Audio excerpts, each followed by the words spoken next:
2 വർഷമായുള്ള അമ്മ മരിച്ചിട്ട്. അമ്മ അനുഭവിച്ച വേദന എന്താണെന്നും ഈ ക്യാൻസർ രോഗം വന്നാലുള്ള ബുദ്ധിമുട്ടുകൾ എന്താണെന്നും ഞങ്ങളുടെ കണ്ണിലൂടെ കണ്ടതുകൊണ്ട് ഞങ്ങൾക്കത് കേൾക്കുമ്പോൾ തന്നെ ഞങ്ങൾക്ക് പേടിയാണ്. ഞാൻ ആദ്യമായി ഉടമ്പടി എടുത്തത് കഴിഞ്ഞ വർഷം ഡിസംബറിലാണ്. ഞങ്ങളുടെ വീടിനടുത്തുള്ളൊരു ചേച്ചിയാണ് എന്നോട് പറഞ്ഞത് കൃപാസനത്തിൽ പോകാൻ. ചേച്ചിയാണ് എന്നെ ഇവിടെ കൊണ്ടുവന്നതും ഉടമ്പടി എടുപ്പിച്ചതും. പക്ഷെ ആദ്യം വന്ന് ഉടമ്പടി എടുത്തു, ഞാൻ അത് പൂർത്തിയാക്കി. പക്ഷെ എനിക്ക് അനുഗ്രഹങ്ങളൊന്നും കിട്ടിയില്ലെന്ന് എനിക്ക് അങ്ങനെ ഒരു തോന്നലായിരുന്നു. അങ്ങനെ ഇരിക്കുകയാണ് ഈ വർഷം മെയ്യിൽ എൻ്റെ ഹസ്ബൻഡിനൊരു സ്കൂട്ടറിൽ ആക്സിഡൻ്റ് ആവുകയും അപ്പോൾ വലത്തെ സൈഡ് തോളിടിച്ചാണ് വീണത്. അപ്പം അതെല്ലാം കഴിഞ്ഞ് ഹോസ്പിറ്റലൊക്കെ കാണിച്ച് ഹസ്ബൻഡ് വീട്ടിൽ വന്നപ്പം ഞാൻ കഴുത്തിൽ നോക്കുമ്പോൾ കഴുത്തിലൊരു വലിയൊരു മുഴ പോലെ വലത്തെ സൈഡിൽ. അപ്പം ഹസ്ബൻഡ് എന്നോട് പറഞ്ഞു, വണ്ടി തോളിവിടെയല്ലേ ഇടിച്ചത്, അപ്പം അതിൻ്റെ നീരായിരിക്കും. അപ്പം 2 ദിവസം കഴിഞ്ഞ് എനിക്ക് തൈറോയിഡിൻ്റെ പ്രശ്നമുണ്ട്. അപ്പം ഞാൻ ഡോക്ടറെ കാണിക്കാൻ പോയപ്പം ഞാൻ ആ സർജൻ സാറിനോട് പറഞ്ഞു, ഇതുപോലെ ഹസ്ബൻഡിൻ്റെ തൊണ്ടയിൽ ഒരു മുഴ പോലെ കാണുന്നുണ്ടല്ലോ. അപ്പോൾ ഡോക്ടർ പറഞ്ഞു, അത് ചിലപ്പോൾ വീണേൻ്റെ ആണോ, നമുക്ക് നോക്കാം, പെട്ടെന്ന് കണ്ടതല്ലേ, നമുക്ക് വെയിറ്റ് ചെയ്യാം, ഒരു 3 മാസം നമുക്ക് വെയിറ്റ് ചെയ്യാമെന്ന് പറഞ്ഞു. അപ്പോൾ അത് പിന്നെ അങ്ങനെ വെയിറ്റ് ചെയ്തിരിക്കുമായിരുന്നു, ഞങ്ങൾ നോക്കിയില്ല. അപ്പം ഒരു ഒക്ടോബർ മാസം ഒരു പകുതി ആയപ്പോഴത്തേനും ഞാൻ ഹസ്ബൻഡിനോട് ഹോസ്പിറ്റലിൽ പോകാൻ കാണിക്കാമെന്ന് പറഞ്ഞാൽ വരത്തില്ല. അപ്പം ഞങ്ങൾ സാമ്പത്തികമായിട്ട് ഒരുപാട് ബുദ്ധിമുട്ട് നിൽക്കുന്ന സമയമായിരുന്നു അത്. അപ്പോൾ ഹസ്ബൻഡ് പോരത്തില്ല, വീട്ടിലെ കാര്യങ്ങളും ഹോസ്പിറ്റലിൽ പോയാൽ ഒത്തിരി പൈസയാവും, പുള്ളി എന്ത് ചെയ്താൽ പോരത്തില്ല. പക്ഷേ എനിക്ക് മനസ്സിലൊരു തോന്നലാണ്, എനിക്ക് ഹോസ്പിറ്റലിൽ ഒന്ന് കാണിക്കണം. എനിക്ക് ടെൻഷൻ കാരണം ഞാൻ പുള്ളിയോട് പറഞ്ഞു, നമുക്കൊന്ന് പോവാം, ഹോസ്പിറ്റലിൽ പോവാമെന്ന് പറഞ്ഞ് ഞാൻ ഒരു ദിവസം ഒക്ടോബർ 31-ാം തീയതി ഞാൻ സ്കാനിങ്ങിന് ഡേറ്റ് എടുത്ത് പുള്ളീനെ സ്കാനിങ്ങിന് കൊണ്ടുപോയി സ്കാൻ ചെയ്യിപ്പിച്ചു. സ്കാൻ ചെയ്യിച്ചപ്പം ഡോക്ടറെ കാണിച്ചപ്പോൾ പറഞ്ഞു, വലിയ മുഴയുണ്ട്, 2 മുഴയുണ്ട് തൊണ്ടയിൽ, അത് നമ്മൾ ഉടനെ തന്നെ നമുക്ക് FNSC എടുക്കണമെന്ന് പറഞ്ഞു. അതൊരു വ്യാഴാഴ്ചയായിരുന്നു. വെള്ളിയാഴ്ച തന്നെ ഹോസ്പിറ്റലിൽ പോയി ഞങ്ങൾ FNSC എടുത്തു. പുള്ളി പോരത്തില്ല.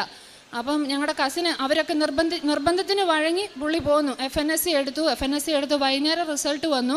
അപ്പോൾ ആ റിസൾട്ട് കണ്ടപ്പോൾ എനിക്ക് എന്തോ കുഴപ്പമുള്ള പോലെ എനിക്ക് തോന്നി. ഞങ്ങൾ വേഗം ആശുപത്രി തന്നെ ഞാൻ കൊണ്ടുപോയി, ഹസ്ബൻഡിനെ വേഗം കൊണ്ടുപോയി ഡോക്ടറെ കാണിച്ചപ്പോൾ ഡോക്ടർ പറഞ്ഞു, ഇത് വെച്ചുകൊണ്ടിരിക്കാൻ കൊള്ളത്തില്ല, അത് ചീത്ത മുഴയാണ്, നമുക്കത് ഒരാഴ്ചക്കുള്ളിൽ എടുത്ത് ഒഴിവാക്കണം എന്ന് പറഞ്ഞു. ഞങ്ങളുടെ കയ്യിൽ ഒന്നും ഇല്ലാതിരിക്കുന്ന ഒരു സമയമാണ്, ഞങ്ങൾ ഒത്തിരി ബുദ്ധിമുട്ടിൽ കഴിഞ്ഞുകൊണ്ടിരിക്കുന്നൊരു സമയം. എന്ത് ചെയ്യും എന്താണെന്ന് എനിക്കറിയില്ല. കേട്ടപ്പം ചീത്ത മുഴയാണെന്ന് ഡോക്ടർ പറയുകയും ചെയ്തു, വെച്ചുകൊണ്ടിരിക്കാൻ പറ്റത്തില്ല. അപ്പം ഞങ്ങൾ തിരിച്ച് വീട്ടിൽ വന്നു. അപ്പോൾ ഞങ്ങൾ ഇങ്ങനെ സംസാരിക്കുമ്പോൾ ഞാൻ ഹസ്ബൻഡിനോട് പറഞ്ഞു, വല്ല വേറെ അസുഖമാണെങ്കിൽ നമ്മൾ എന്ത് ചെയ്യും? എൻ്റെ അമ്മയും ക്യാൻസർ വന്നാണ് മരിച്ചത്. ഇപ്പോൾ 2 വർഷമായുള്ള അമ്മ മരിച്ചിട്ട്.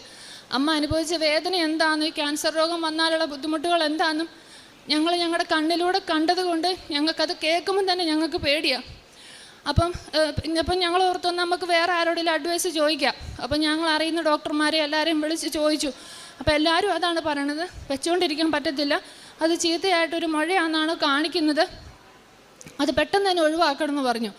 അപ്പോൾ ശനിയും കഴിഞ്ഞ് ഞായറും കഴിഞ്ഞ് തിങ്കളാഴ്ച അപ്പം എന്നിട്ട് ഞങ്ങൾ വീടിനടുത്തുള്ള ഹോസ്പിറ്റലിൽ തന്നെ ഓപ്പറേഷൻ ചെയ്യാമെന്ന് തീരുമാനിച്ചു.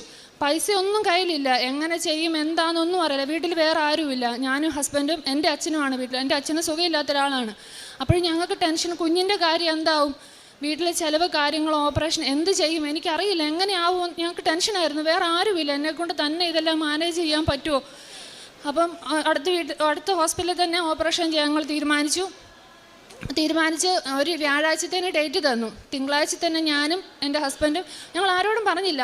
പെട്ടെന്ന് പുള്ളി ഞായറാഴ്ച എന്നോട് പറയാം, എടി നമുക്ക് കൃപാസനത്തിൽ പോവാം, മാതാവിൻ്റെ അടുത്ത്. നീ പോയതല്ലേ, ഞാൻ പോയിട്ടില്ലല്ലോ, നമുക്കൊന്ന് പോവാം. മാതാവിൻ്റെ അടുത്ത് പോയി കഴിഞ്ഞാൽ ഓപ്പറേഷൻ ഒന്നും ചെയ്യേണ്ടി വരത്തില്ല. പുള്ളിയുടെ നിർബന്ധം, പുള്ളിക്ക് എന്തോ ഒരു ഇതുപോലെ പുള്ളി പറയാം, നമുക്ക് അവിടെ പോയാൽ ഒന്നും വരത്തില്ല. അങ്ങനെ ഞങ്ങൾ തിങ്കളാഴ്ച വെളുപ്പിനെ ഞങ്ങൾ വീട്ടിൽ നിന്ന് പോകുന്നത് ഇവിടെ വന്ന് ഞാൻ എൻ്റെ ഉടമ്പടി പുതുക്കി ജോസഫ് അച്ഛനെ കണ്ട്. ഞങ്ങൾ ക്യാൻസറിൻ്റെ സംശയമാണെന്ന് പറഞ്ഞപ്പോൾ തന്നെ ഞങ്ങൾക്ക് ആദ്യം തന്നെ ജോസഫ് അച്ഛനെ കാണാൻ പറ്റി. അച്ഛൻ വന്ന് തലയ്ക്ക് കൈ പിടിച്ച് അപ്പോൾ സിജോട് പറഞ്ഞു, ഓപ്പറേഷൻ ചെയ്യണം, മാറിക്കോളൂ എന്ന് പറഞ്ഞു. അപ്പോഴാണ് സിജോ ഓപ്പറേഷന് പോലും സമ്മതിക്കുന്നത്. ചൊവ്വാഴ്ച വന്ന് അഡ്മിറ്റ് ആവണം, ബുധനാഴ്ച ഓപ്പറേഷൻ ചെയ്യണമെന്ന് പറഞ്ഞു. എവിടുന്ന പൈസ എന്താണെന്നൊന്നും അറിയില്ല.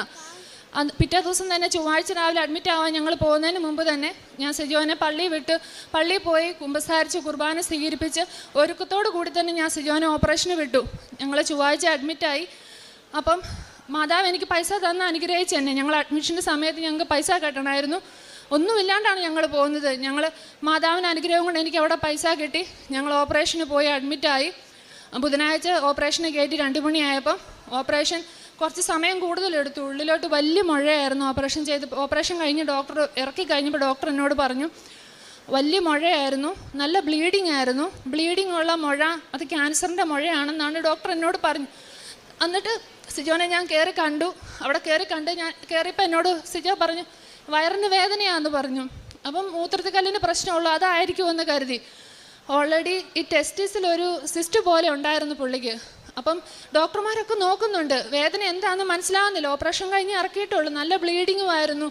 ഇറക്കി എന്നിട്ട് ഞാൻ 10:30 ആയപ്പോഴത്തേനും ഞാൻ കുഞ്ഞിനെയും കൊണ്ട് വീട്ടിലോട്ട് പോന്നു. ഹസ്ബൻഡിൻ്റെ അമ്മ കൂടെ നിൽക്കാമെന്ന് പറഞ്ഞു. അപ്പം ഞാൻ കുഞ്ഞിനെയും കൊണ്ട് വീട്ടിലോട്ട് പോന്നു. വീട്ടിൽ വന്ന് ഒരു 10:30 ആയപ്പോഴത്തേനും ഞാൻ കുഞ്ഞിന് ഫുഡ് കൊടുക്കാൻ തുടങ്ങുന്നേ ഉള്ളൂ. അപ്പോഴത്തേനും എന്നെ ഹോസ്പിറ്റലിൽ നിന്ന് ഡോക്ടർ വിളിച്ചു. സിജോയുടെ ടെസ്റ്റിസ്, വലത് സൈഡിലെ ടെസ്റ്റിസ് തിരിഞ്ഞു പോയി, എമർജൻസി ആയിട്ട് കാരിത്താസ് ഹോസ്പിറ്റലിൽ കൊണ്ടുപോകണം, അവിടെ പോയി സ്കാനിങ് എടുക്കണമെന്ന്. എനിക്കിവരെന്താ പറയണതെന്ന് പോലും എനിക്ക് മനസ്സിലാവുന്നില്ല, ടെൻഷൻ കാരണം. ഒന്നാമത് ഈ അസുഖമാണെന്ന് കേട്ടപ്പോൾ തന്നെ വീട്ടിൽ ഭക്ഷണം ഉണ്ടാക്കലില്ല, കഴിക്കലില്ല. ഞങ്ങൾക്ക് ഭക്ഷണം പോലും കഴിക്കാൻ പറ്റുന്നില്ല. ആരോട് പറയാൻ ആരുമില്ല, നമ്മളെ കേൾക്കാനോ. നമ്മുടെ സങ്കടം ചിലപ്പോൾ മറ്റുള്ളവർക്കൊരു സങ്കടം ആയിരിക്കണമെന്നില്ല. അത് കാരണം ഞങ്ങൾ ആരുമായിട്ട് അങ്ങനെ ഒത്തിരി പേരോട് ഞങ്ങൾ ഷെയർ ചെയ്തില്ല. ഞാൻ വീട്ടിലൊരു മാതാവിൻ്റെ രൂപമുണ്ട്, ഞാൻ ആ കാലിക്ക് പോയി നിന്ന് എപ്പോഴും കരയുമായിരുന്നു, മാതാവേ എനിക്ക് ആരുമില്ല. അത് തന്നെ ഞാൻ പറഞ്ഞുകൊണ്ടിരുന്നത്. എന്നിട്ട് ഹോസ്പിറ്റലിൽ നിന്ന് വിളിച്ചു. ഞാനപ്പം കുഞ്ഞിനെ വാരിയെടുത്ത് ഞാൻ വേഗം ഹോസ്പിറ്റലിലോട്ട് ഓടിച്ചെന്നു. അപ്പോഴത്തേനും മാതാവിന് അനുഗ്രഹം ഞാൻ അവിടെ കാണുകയാണ്. മാതാവ് ഇടപെട്ട് സിജോനെ കാരിത്താസിലോട്ട് കൊണ്ടുപോകണ്ട, അവിടെ തന്നെ സ്കാൻ ചെയ്യാൻ ഡോക്ടർ കാരിത്താസിൽ നിന്ന് വന്ന് സ്കാൻ ചെയ്യുമെന്ന് പറഞ്ഞു. സ്കാൻ എടുത്തു കഴിഞ്ഞപ്പം ടെസ്റ്റിസ് തിരിഞ്ഞു പോയി. അതിനപ്പം തന്നെ 4 മണിക്കൂറിനുള്ളിൽ ഓപ്പറേഷൻ ചെയ്യണം, ടെസ്റ്റിസ് എടുത്ത് ഒഴിവാക്കണമെന്ന് പറഞ്ഞു. എനിക്ക് മനസ്സിലാവുന്നില്ല എന്താണ് ഇവർ പറയും. അപ്പോഴും ഞാൻ മാതാവിനോട് പറഞ്ഞു, മാതാവേ എനിക്കറിയില്ല, ബൈബിൾ വാക്യങ്ങളൊന്നും പറയാനൊന്നും അറിയില്ല, ക്രിസ്ത്യാനിയാണ് എന്നാലും അറിയില്ല. ഞാനപ്പോഴും കഴിയുമെങ്കിൽ പാനപാത്രം എന്നിൽ നിന്ന് മാറ്റിക്കളയോ മാതാവേ എന്ന് ഞാൻ ചോദിച്ചു. എന്നിട്ട് അവർ പറഞ്ഞു ഓപ്പറേഷൻ. അപ്പം ഞാൻ അവിടെ നിന്ന് കരയണ കാരണം എന്നെയും കുഞ്ഞിനെയും കൂടെ അവിടെ ഉണ്ടായിരുന്ന ഒരു റൂമിലോട്ട് വിട്ടു. അപ്പോൾ അങ്കിളുമാർ ഒപ്പിട്ട് കൊടുത്തു. അപ്പോൾ അവരോട് പറഞ്ഞു ടെസ്റ്റിസ് എടുത്ത് ഒഴിവാക്കണം. അപ്പോൾ എനിക്ക് മനസ്സിലാവുന്നില്ല, ഇനിയിപ്പോൾ പുള്ളി പുറത്തൊക്കെ ജോലി ചെയ്യാൻ പോകുമ്പോൾ അതൊക്കെ ഒഴിവാക്കി കഴിഞ്ഞാൽ പിന്നെ എനിക്കറിയില്ല, അതിനെക്കുറിച്ചൊന്നും എനിക്കറിയില്ല. ഞാൻ അങ്ങനെയൊക്കെ ചിന്തിച്ചു. അപ്പോൾ ഓപ്പറേഷന് കയറ്റി, രാത്രിയിൽ 1 മണിക്ക് തന്നെ ഓപ്പറേഷന് കയറ്റി. ഓപ്പറേഷൻ കഴിഞ്ഞ് ഇറക്കി. അപ്പോഴാണ് ഞാൻ അറിയുന്നത്, ഓപ്പൺ ചെയ്ത് കഴിഞ്ഞപ്പോൾ ആ തിരിഞ്ഞു പോയ ടെസ്റ്റിസിന് റിപ്പയർ ചെയ്യാൻ പറ്റി, അത് ഒഴിവാക്കേണ്ടി വന്നില്ല. അപ്പോൾ ഞാൻ വിശ്വസിക്കുകയാണ് അത് മാതാവിൻ്റെ ഒരു അനുഗ്രഹമാണ്.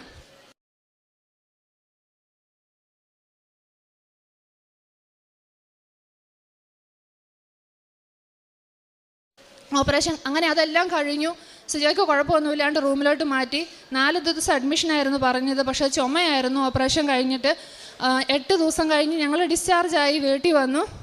ഞാനപ്പോഴും പ്രതിഷ്ഠീകരണ പ്രാർത്ഥനകൾ ഇരുന്ന് പ്രാർത്ഥിക്കാൻ ഒരു സമയം എനിക്കില്ല. കുഞ്ഞുണ്ട്, വീട്ടിലെ പണികൾ, ഹോസ്പിറ്റലിൽ പോകണം, ഹസ്ബൻഡിൻ്റെ കൂടെ പകൽ നിൽക്കണം, അച്ഛൻ വീട്ടിലുണ്ട്, ഫുഡ് ഉണ്ടാക്കി കൊടുക്കണം, എല്ലാ കാര്യങ്ങളും കൂടെ ഇരുന്ന് പ്രാർത്ഥിക്കാൻ സമയമില്ല. അപ്പോൾ എപ്പോഴും ഞാൻ ഫോണിൽ ഇങ്ങനെ നോക്കിയപ്പോഴാണ് ഞാനൊരു പ്രാർത്ഥന കണ്ടത്, കൃപാസനത്തിലെ അമ്മേ പരിശുദ്ധമേ ദേവമാതാവേ എന്നെ അങ്ങയുടെ പ്രതിഷ്ഠീകരണത്തിൻ്റെ സാക്ഷിയാക്കണമേ എന്ന്. അത് ഞാൻ എപ്പോഴും പണികളെടുക്കുമ്പോഴും കുഞ്ഞിനെ നോക്കുമ്പോഴും എപ്പോഴും ഞാൻ പറഞ്ഞുകൊണ്ടിരുന്നു, അമ്മേ മാതാവേ. അത് ഞാൻ എപ്പോഴും പ്രാർത്ഥിച്ചുകൊണ്ടിരുന്നു. അങ്ങനെ ഞങ്ങൾ ഡിസ്ചാർജായി വന്നു. 10 ദിവസം കഴിഞ്ഞ് അഡ്മിറ്റ് ആവാൻ 10 ദിവസം കഴിഞ്ഞ് ബയോപ്സിയുടെ റിസൾട്ട് വരുമെന്ന് പറഞ്ഞ് ഡോക്ടർ വിട്ടു. ആ 10 ദിവസം നീറിയാണ് വീട്ടിൽ കഴിഞ്ഞത്. ഞാൻ എന്നും രാവിലെ എഴുന്നേറ്റിരുന്ന് കരഞ്ഞ് പ്രാർത്ഥിക്കും. മാതാവിനോട് ഇത് മാത്രം ഞാൻ ചോദിച്ചുള്ളൂ. ഞാൻ പറഞ്ഞു, മാതാവേ ബയോപ്സിക്ക് വിട്ടിട്ടുണ്ട്, നീ പോയി അത് പരിശോധിക്കണം. സഞ്ചാരി മാതാവേ നീ പോയി നോക്കണം, അതിലെന്തെങ്കിലും കുഴപ്പമുണ്ടെങ്കിൽ നീ അത് മായ്ച്ചു കളയണം. അവരുടെ കണ്ണിൽ അതൊന്നും പിടിക്കരുത്. നീ അത് നോക്കി അതിൽ കുഴപ്പങ്ങളൊന്നുമില്ല എന്നുള്ള റിസൾട്ട് എനിക്ക് തരണം, എനിക്ക് വേറെ ആരുമില്ല. അങ്ങനെ ഞാൻ പ്രാർത്ഥിച്ചു. 19-ാം തീയതി നവംബർ 19-നാണ് ഞങ്ങൾക്ക് ഹോസ്പിറ്റലിൽ ചെല്ലേണ്ട ദിവസം. 17-ാം തീയതി രാവിലെ ഞാൻ പ്രാർത്ഥിച്ച് 5:30 പ്രതിഷ്ഠീകരണ പ്രാർത്ഥന ചൊല്ലിയിട്ട് ഞാൻ ഹസ്ബൻഡിൻ്റെ അടുത്ത് ചെന്നു. ജയ എങ്ങനെയുണ്ട്? എപ്പോഴും ഞാൻ ചോദിക്കും. ഞാൻ അപ്പോഴും ഓപ്പറേഷന് പോകുന്നതിന് മുമ്പും ഓപ്പറേഷൻ്റെ സമയത്തും ഉടമ്പടി തൈലവും തേനും എല്ലാം ഞാൻ ഹസ്ബൻഡിന് നെറ്റിയിൽ വരപ്പിക്കുകയും എൻ്റെയും കുഞ്ഞിൻ്റെയും എല്ലാം ഞങ്ങൾ തേക്കുകയും. ഇതൊക്കെ ഒരു അനുഗ്രഹമാണെന്ന് ഞാൻ വിശ്വസിക്കുകയാണ്. ഇതൊക്കെ എനിക്ക് കിട്ടിയതും മാതാവിൽ നിന്ന് എനിക്കിത് കിട്ടിയതും അതെല്ലാം ഞാൻ ചെയ്തുകൊണ്ടിരുന്നു. അപ്പം ഞാൻ ചോദിച്ചു, ചായ എങ്ങനെയുണ്ട് രാവിലെ? അപ്പോൾ പറഞ്ഞേടി ഞാൻ കണ്ണ് തുറന്നപ്പോൾ കഴുത്തിൻ്റെ അവിടെ നിന്ന് എന്തോ ഇങ്ങനെ പോകുന്ന പോലെ എനിക്ക് തോന്നി. അപ്പോൾ ഞാൻ പറഞ്ഞു, ചായ നമുക്ക് ഉറച്ച് വിശ്വസിക്കാം, അത് മാതാവ് ഇച്ചേൻ്റെ ആ വലിയ അസുഖം എടുത്ത് മാറ്റിയതെന്ന് ഞങ്ങൾ ഉറച്ച് വിശ്വസിച്ചു. അതുപോലെ തന്നെ പിറ്റേ ദിവസം രാവിലെ ഞാൻ പ്രാർത്ഥന കഴിഞ്ഞു. പുള്ളിക്ക് ഇപ്പോഴും സൗണ്ട് ഇല്ല, പക്ഷെ ഞാൻ എപ്പോഴും ഞാൻ ചെയ്യിപ്പിക്കുന്ന ഒരു കാര്യം, ഞാൻ ബൈബിൾ വായിപ്പിക്കും, പ്രാർത്ഥന ചെല്ലിപ്പിക്കും. സൗണ്ട് ഇല്ലെങ്കിൽ വേണ്ട, അയച്ചാൽ ബൈബിൾ വായിച്ചാൽ മതി, മാതാവ് സൗണ്ട് കിട്ടും. ഇപ്പം ആദ്യമൊന്നും പറയണതൊന്നും തെളിയലായിരുന്നു, ഇപ്പം നമുക്ക് പറയുന്നത് തെളിഞ്ഞു വരുന്നുണ്ട്. അങ്ങനെ അതുപോലെ തന്നെ 18-ാം തീയതി രാവിലെ ഞാൻ പ്രാർത്ഥിച്ചിന് കഴിഞ്ഞ് വന്നപ്പോൾ ചോദിച്ചപ്പോൾ ഹസ്ബൻഡ് പറഞ്ഞു, എടി കഴുത്തേന്ന് എന്തോ ഇങ്ങനെ പോകുന്ന പോലെ തോന്നിയടി. അപ്പോൾ ഞാൻ വിശ്വസിച്ചു, ഞാൻ ഉറച്ച് വിശ്വസിച്ചു അത് മാതാവ് ആ വലിയ അസുഖം എൻ്റെ ഹസ്ബൻഡിൻ്റെ കഴുത്തിൽ നിന്ന് എടുത്ത് മാറ്റിയതെന്ന് ഞാൻ ഉറച്ച് വിശ്വസിച്ചു. അതുപോലെ ടെസ്റ്റിന് ഓപ്പറേഷൻ കഴിഞ്ഞപ്പോഴും അപ്പം ഞങ്ങൾ ഹസ്ബൻഡ് എന്നോട് പറയാം, എടി അവിടെ സിസ്റ്റം ഉണ്ടെന്ന് നമുക്കറിയണ കാര്യമായിരുന്നല്ലോ, ചിലപ്പോൾ അത് മാതാവ് ഈ ഓപ്പറേഷനിലൂടെ തന്നെ അതും അങ്ങ് ഒഴിവാക്കി തന്നതായിരിക്കും. പിന്നീട് അതിനൊരു വേദന വരിക, വയറുവേദന വരിക, പിന്നെ പോയി ഓപ്പറേഷൻ ചെയ്യുക, അത് ഞങ്ങളെ കൊണ്ട് സാധ്യമായൊരു കാര്യമല്ല. അതുപോലെ ബുദ്ധിമുട്ടി നിൽക്കുന്ന ഒരു സമയമാണ്. അപ്പം ഇതിലൂടെ ഈ ഒരു ഓപ്പറേഷനിലൂടെ തന്നെ രണ്ടും മാതാവ് മാറ്റി തന്നതായിരിക്കും എന്ന് ഞങ്ങൾ ഉറച്ച് വിശ്വസിച്ചു. അങ്ങനെ 10-ാം തീയതി ഞങ്ങൾ ഹോസ്പിറ്റലിൽ ചെന്നു. ഞാൻ എവിടെ പോയാലും മാതാവിനെ, സഞ്ചാരി മാതാവേ നീ എൻ്റെ കൂടെ വരണം, നീ എൻ്റെ കൂടെ വരണം എന്ന് പറഞ്ഞാൽ ഞാൻ പോകുക. ഞാൻ ഹോസ്പിറ്റലിൽ ചെന്ന് ഇറങ്ങിയപ്പോൾ എൻ്റെ കൈയും കാലൊക്കെ വിറയ്ക്കാൻ തുടങ്ങി. എനിക്കത് കേൾക്കാൻ, എന്നാലും ഞാൻ വിശ്വസിച്ചു മനുഷ്യർക്ക് അസാധ്യമായത് ദൈവത്തിന് സാധ്യമാണ്. അത് ഞാൻ അടിയുറച്ച് വിശ്വസിച്ചു. ഞാൻ ചെന്നു, ഡോക്ടറെ കണ്ടു. ഡോക്ടർ റിപ്പോർട്ട് കണ്ടപ്പോൾ എന്നോട്, ഒരു കുഴപ്പമില്ല മോളെ, ഇതിലൊന്നുമില്ല, ദൈവാനുഗ്രഹമാണ്, ഇതിലൊരു കുഴപ്പമില്ല, ചിലപ്പോൾ ഇത് 1-2 മാസം ഇരിക്കുകയായിരുന്നെങ്കിൽ അത് ക്യാൻസറായി മാറിയേനെ. പല ഡോക്ടർമാരും ക്യാൻസറിൻ്റെ തന്നെയാണെന്നാണ് എന്നോട് പറഞ്ഞത്. ഓപ്പറേഷൻ കഴിഞ്ഞപ്പോഴും ഡോക്ടർ പറഞ്ഞു ബ്ലീഡിങ് ആണ്, ക്യാൻസറിൻ്റെ മുഴയ്ക്ക് ബ്ലീഡിങ്. പക്ഷെ ഉള്ളിലൊരു വിശ്വാസം മാതാവിനെ എനിക്ക് ഇവിടുന്ന് കിട്ടി. അപ്പം ഞാൻ ഉറച്ച് വിശ്വസിച്ചു മാതാവ് എൻ്റെ കൂടെ പോകുന്നു, ഓപ്പറേഷൻ ചെയ്തു. അതുപോലെ കുഞ്ഞ് അടങ്ങിയിരിക്കുന്ന ഒരു സ്വഭാവമല്ല. ഹോസ്പിറ്റലിൽ ചെന്ന് കഴിഞ്ഞാൽ എങ്ങനെയാകും കുഞ്ഞിന്, അവിടെ എല്ലാം പനിക്കാരായിരുന്നു കടന്നുകൊണ്ടിരുന്നത്, അടുത്ത റൂമുകളിലും വാർഡിലൊക്കെ. അപ്പോൾ എല്ലാവരും എന്നെ വഴക്ക് പറഞ്ഞു, കുഞ്ഞിനെ കൊണ്ട് വന്ന് അവന് അസുഖം പിടിക്കില്ല, പിന്നെ സിജോയ്ക്ക് പനി വരും. പക്ഷെ മാതാവിൻ്റെ അനുഗ്രഹം, ഞങ്ങൾ ഓപ്പറേഷൻ കഴിഞ്ഞു, സിജോയുടെ ബയോപ്സിയുടെ റിസൾട്ട് വന്നു. എനിക്കും കുഞ്ഞിനാകട്ടെ ഒരു അസുഖം പോലും, ഒരു പനി, ഒരു തുമ്മൽ പോലും ഞങ്ങൾക്ക് വന്നില്ല. എനിക്ക് സിജോനെ നോക്കാൻ പറ്റി, എന്നെക്കൊണ്ട് എല്ലാം എനിക്ക് മാനേജ് ചെയ്യാൻ പറ്റി.